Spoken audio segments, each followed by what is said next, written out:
En Indonésie, dans les petites îles de la Sonde orientale, se trouve l'île de Flores. Nommée ainsi par les Portugais au XVIIe siècle pour la beauté de la barrière de corail, aujourd'hui nous y allons surtout pour découvrir l'Ikat.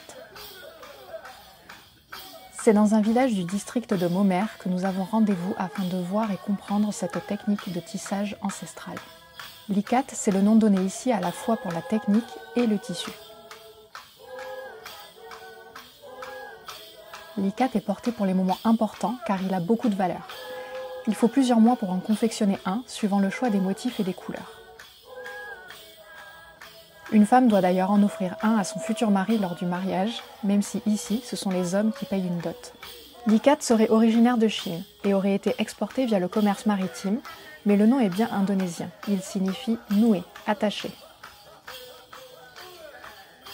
Tout le savoir de la technique se concentre là, dans les nœuds.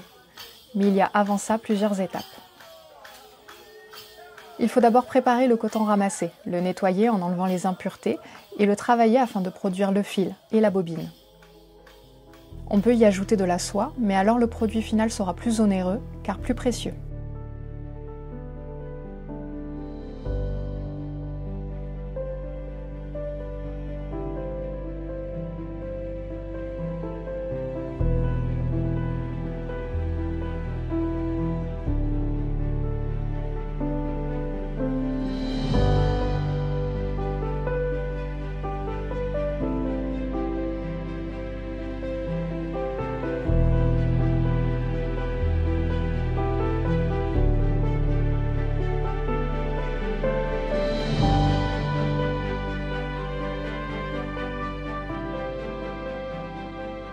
Dès cet instant, il faudra avoir une idée précise du motif désiré à la fin, car c'est précisément là que tout va se jouer. En faisant un nœud, cette jeune fille protège le fil de la teinture à venir. Elle sait donc quelle partie sera colorée et quelle partie restera naturelle.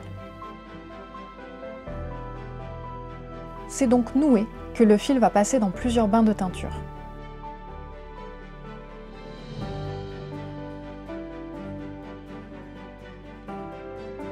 Pour l'indigo, elles utilisent les feuilles séchées et broyées de la plante Mila. Pour le bordeaux, de la racine de Ngoudou et de l'écorce de mangue. Pour le jaune, c'est généralement du safran et de la racine de gingembre. Le vert, quant à lui, est très rare car aucun élément naturel ne le produit. Il faut donc faire un bain de curcuma et d'indigo.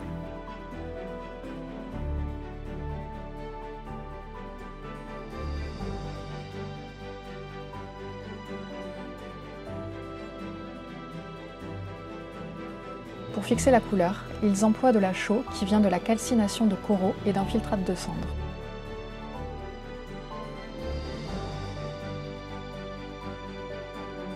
Les fils teints sont étendus sur du bambou pour sécher, puis tous les nœuds sont enlevés un à un.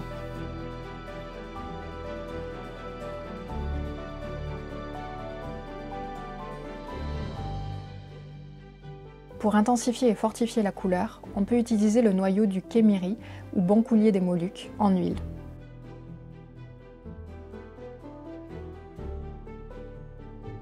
Après un nouveau temps de séchage, les fils de coton sont démêlés pour être retravaillés en bobine.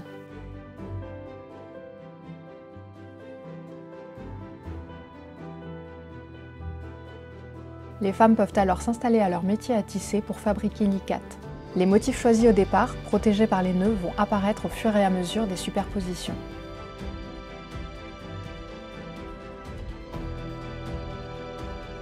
Chaque région de l'île va avoir ses propres codes via le choix des motifs et des couleurs. Les symboles représentent l'ethnie, les coutumes, la religion, l'état civil des habitants de Flores. Avec plus d'une vingtaine d'étapes, la réalisation d'un sarong peut durer jusqu'à 6 mois.